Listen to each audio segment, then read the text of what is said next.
Hello YouTube, this is Insane Monster, and this is the beginning part of What If Tanjiro Was a Shaman. Now then, this is somewhat based off of the manga slash uh, anime Shaman King. So yeah, I will put a link in the description below uh, to give you a reference to look up to read the source material at your leisure. So, yeah, with that being said, I will begin the what if after this. Hit it.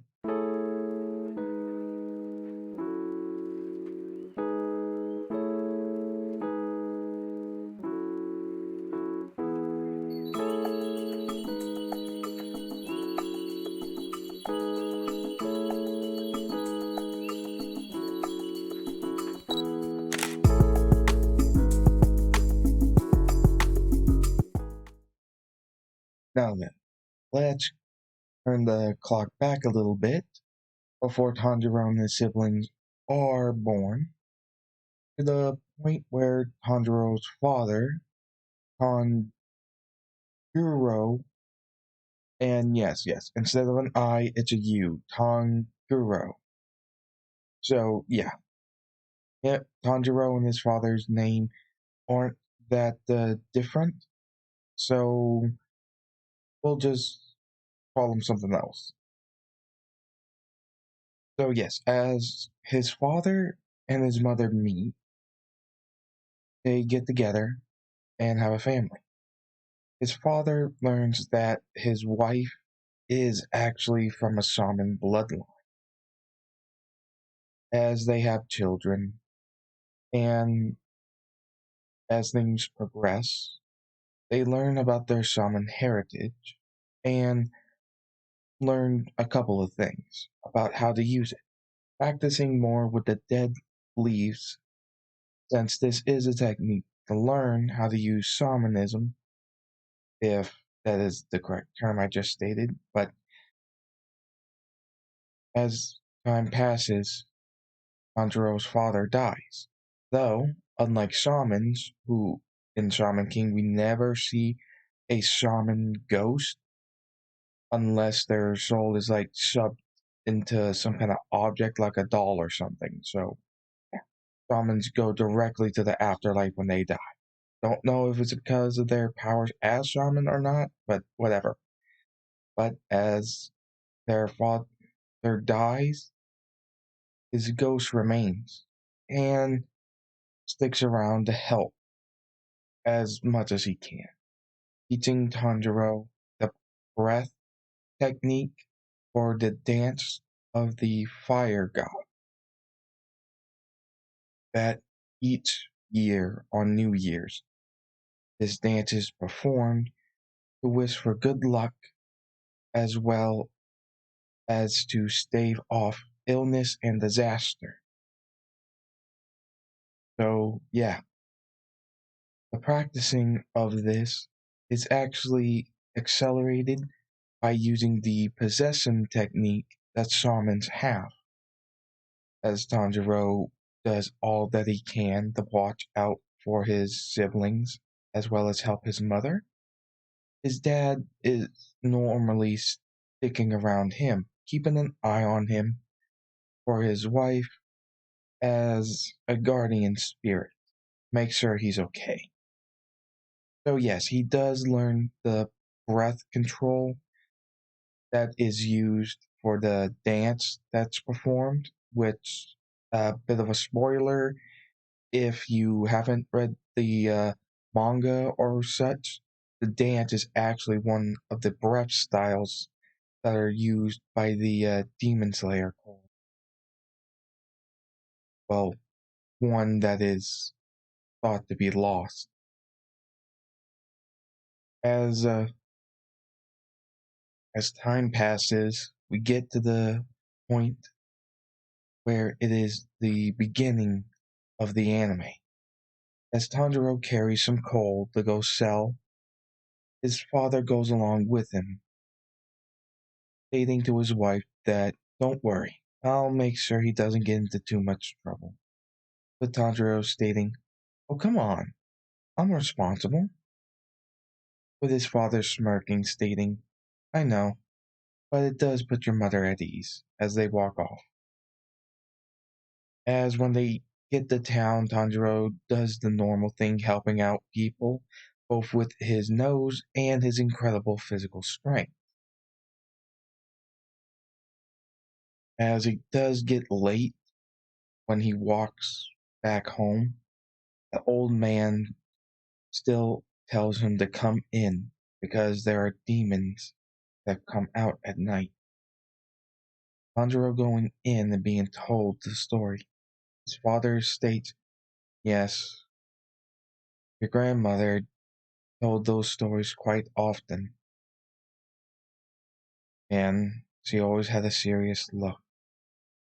I always believed what she said because I honestly couldn't find any reason for that serious look. Tell me that she wasn't. As uh, as morning comes and they go back home, they find the massacre of their family. Since they were shamans, they did not become ghosts. They became they became spirits that passed on to the next life. Though in some cases they could impart a message to the ones they were connected to. As Tanjiro finds his sister Nezuko still alive, wrapping her arms around one of their younger siblings, trying to protect him. He grabs her and puts her on his back, running, looking for help to treat her. His father stating, I think she's alive, but something doesn't seem right. Seeing the oddness of her hair right now. As he states, it doesn't matter. Just need to get her to a doctor.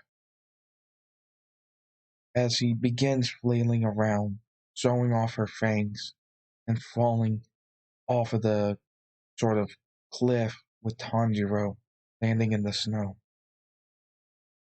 He sees that he's alive, with the snow cushioning his fall. As Nezuko attacks, trying to bite him, he uses the handle of the axe he has on him to stop her from biting him. As he begs Nezuko to stop, and that he doesn't want to hurt her, he begins to cry, just like in canon. As Giyu shows up, apologizing for being late, as he goes and takes Nezuko right under Tanjiro. Tanjiro is afraid, as the same scene as in canon happens, where Giyu stabs Nezuko and Tanjiro bows, begging him not to hurt his sister anymore, not to kill her, to kill the only family he has left alive, as their father, his ghost, is just there staring at Giyu, who Giyu can't see their father because he's not a shaman, can sense something leering at him, not knowing where it's coming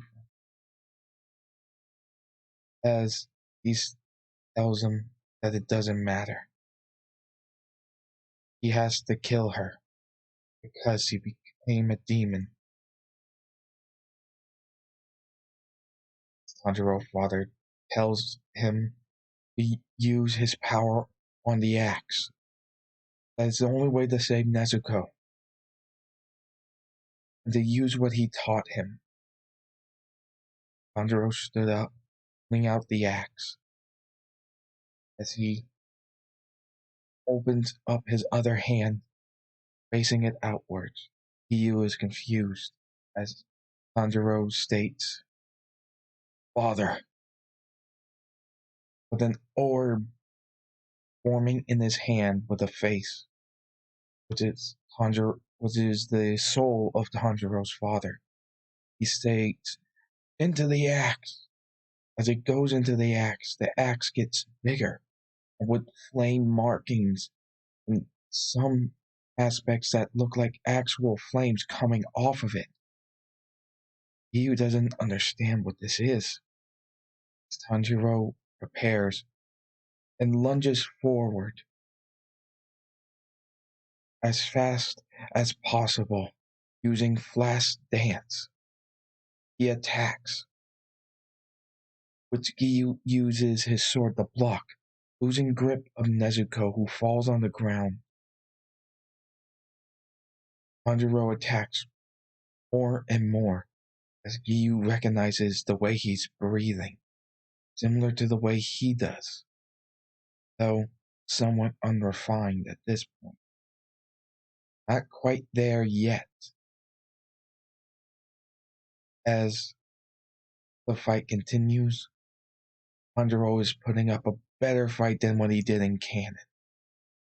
Not only because of the Shaman power, but through the training using the possession ability to learn the breathing style that his father used, not only to perform the dance, which a year in the freezing cold without any issues, but also taking out animals that came too close to his family, who were quite dangerous.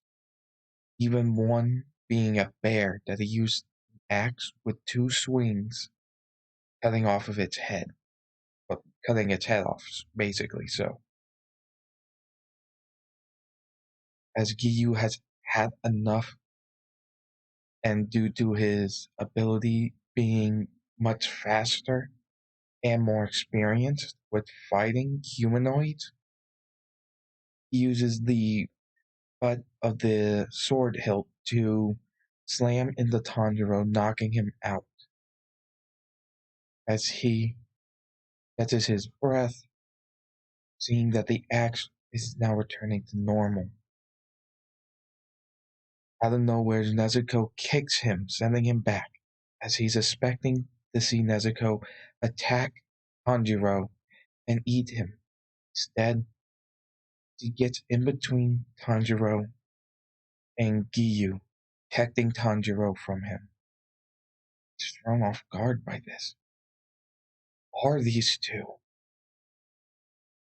As he then attacks Giyu, he defends himself, realizing that she's starving. She's a starving demon that normally would attack a human right then and there to sate the hunger. As he sees and realizes what's happening, he decides to let her live, hitting her in the uh, gut to knock her out, then wrapping her in some clothing that was around to keep her warm. As Tanjiro hears voices of his family telling them to protect Nezuko, wakes up, putting Nezuko next to him as their father states, Thank, thank you. You're all right. I was so worried." As Giyu spoke, asking, "What exactly are you? That, and what did you do to the axe?" As he holds the axe. "Isn't normal. You some kind of sorcerer or something?" Tanjiro sits up, stating, "No. Mother was a shaman. He taught us plenty of things." He states, "I don't know what a shaman is. So, what exactly did you do?" Tanjiro isn't really sure what he wants, but he spared him and his sister, even putting a bamboo muzzle to keep Nezuko from accidentally biting someone. So, for the time being, he can give him the benefit of the doubt.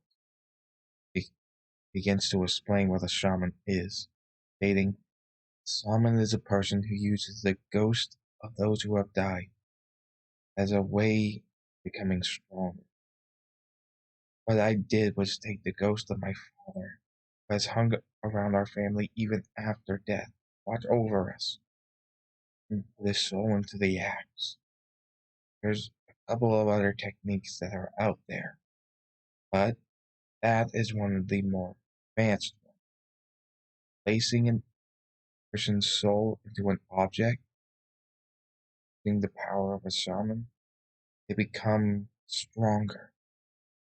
Not just the weapon, but the way they fight. The stronger a person gets, the more powerful shaman ability they could aim. You saw what's the result, as he just looks, stating, "The way you were breathing. Did you learn that?" He states, "My father taught me. It's part of a dance, but also seems to have some combat aspects to it as well. I It's supposed to be known as Dance of the Fire God. Perform it every year at New Year's. From the time the sun falls, when it rises on New Year's Day. As Giyu thinks, could it be that something happened to mess up the information of what he did?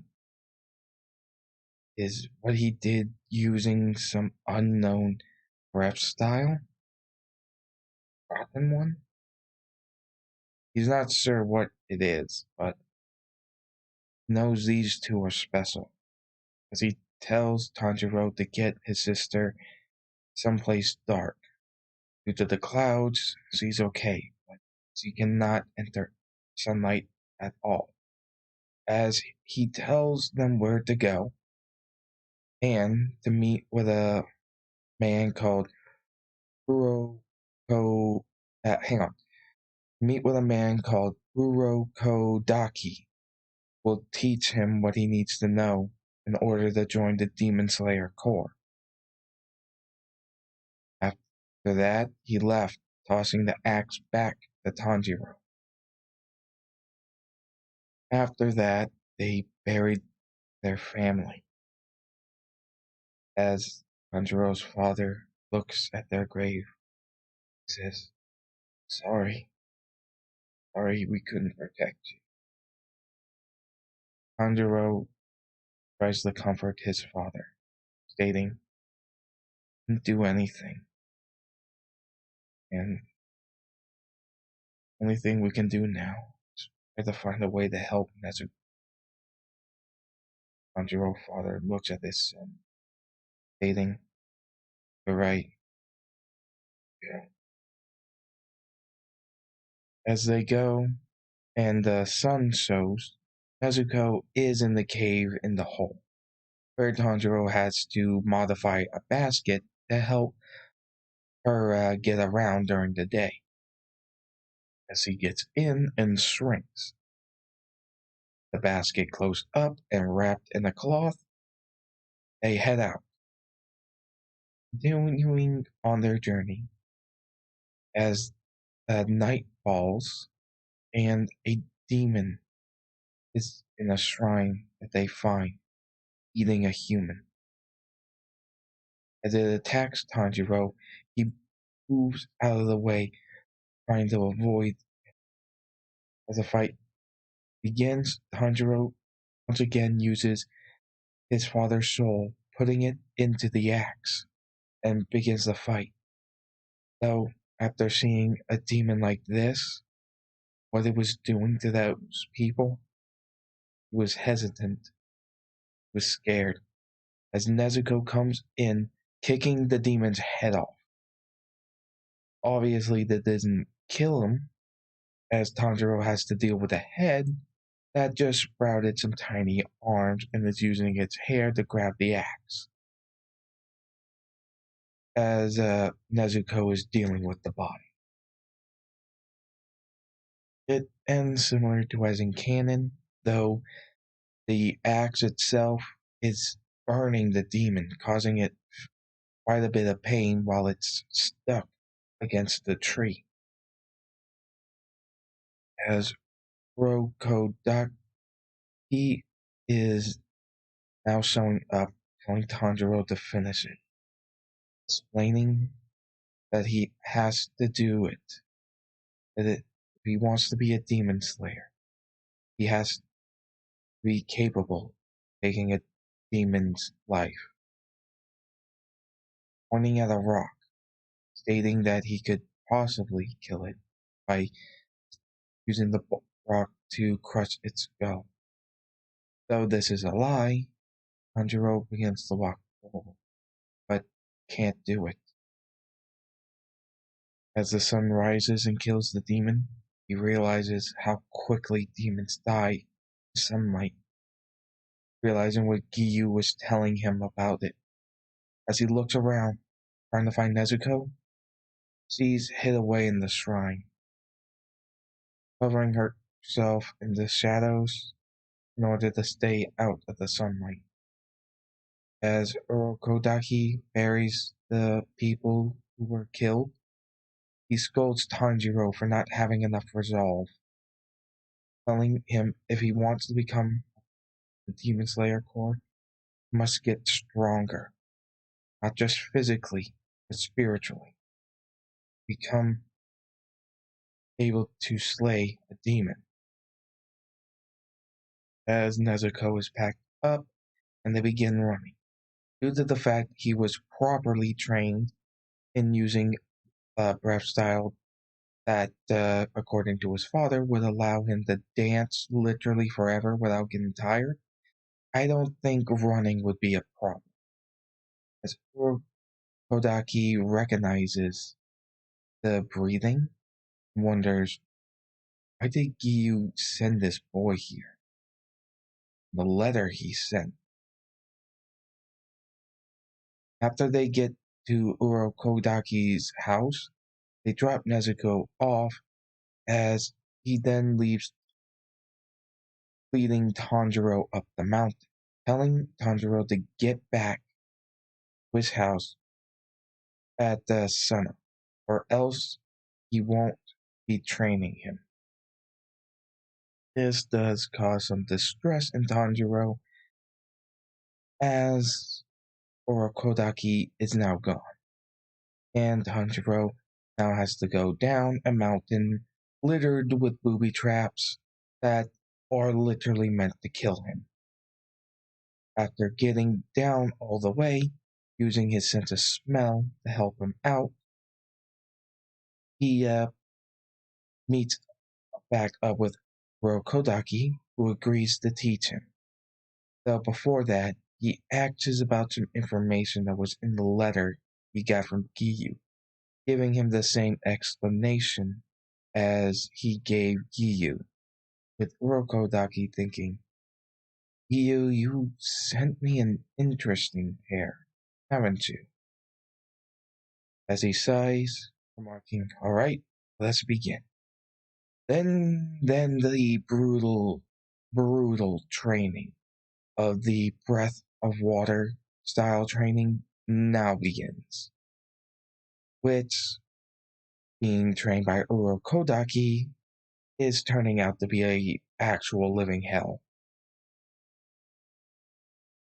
To the point where he is actually being thrown off of a cliff into a river, trying to withstand the enormous amount of pressure of a waterfall just pouring on top of him, and also fighting Urokodaki head to head, causing him to be constantly thrown and flipped around, basically used as a rag doll. Afterwards, when he's trained and learned everything he could, Urokodaki, he's given one last test before he is able to go to final selection, become a demon slayer. That is to split a giant boulder with a katana. Ridiculous and insane, but that's what he has to do. As he's shocked by this request, he has no choice but to go with it. As he trains constantly for like 6 months, but doesn't get anywhere, he is then approached by two individuals. One calls himself Zabito, and the other one calls herself Makomo, as Tanjiro can recognize what they are instantly, but keeps his mouth shut, as for what they are, they're quite unusual given the normal for them, for what they are. After training constantly, more and more, refining Tanjiro's skills, it came down to it. Final match between Tanjiro and Sabito. As they prepare, they go at one another with both wielding real swords, with a single quick slash coming down, cutting Sabito's mask clean in half. As he smirks, disappears, revealing the boulder is now cut clean in half.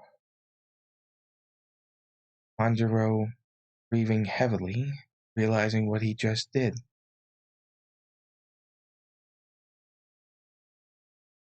As Sabito and Makomo tell Tanjiro about the demon that is highly dangerous and will probably be coming after him. This is when Tanjiro states, "I'm guessing that demon killed you, didn't they?" Surprising the two, they asked, "How did you know?" He smirks, stating, "I'm a shaman. Using ghosts as a means of combat is kind of what we do. I'm guessing, so he did kill you, didn't he?" As they said yes, as well as the others, revealing a number of others within the fog. Tanjiro extended his hand, stating, "If you want, I can take you with me, and you can help bring that demon down once and for all." With him smiling, Sabito asked, "You really do that?" As he shook his head yes, showing his father, as he used his power to call him over. As they did agree, they would both go with Tanjiro, the final selection, as Urokodaki showed up, seeing the boulder, and being shocked that Tanjiro did it. He states, "You have passed. I will now let you take part in the final selection. I wish you good luck." Afterwards, you see Tanjiro with Urokodaki as he gives him a mask and a sword to use, not the sword that he'll be using as a official demon slayer, but one he can use for the time being. As Urokodaki states that he will be watching over his sister. Thanking Urokodaki, he begins to leave. As he looks back and tells them, "Don't worry, we'll be just fine." As he walks off, Urokodaki thinks, "Wait, what does he mean by we?" And this is where we'll be ending this part of the What If. I do hope you have enjoyed. Please remember to like, comment, and subscribe. And thank you for watching What If Tanjiro Was a Shaman Part 1. With all that said, see you later. Hope you enjoyed, and have a good New Year's. Later.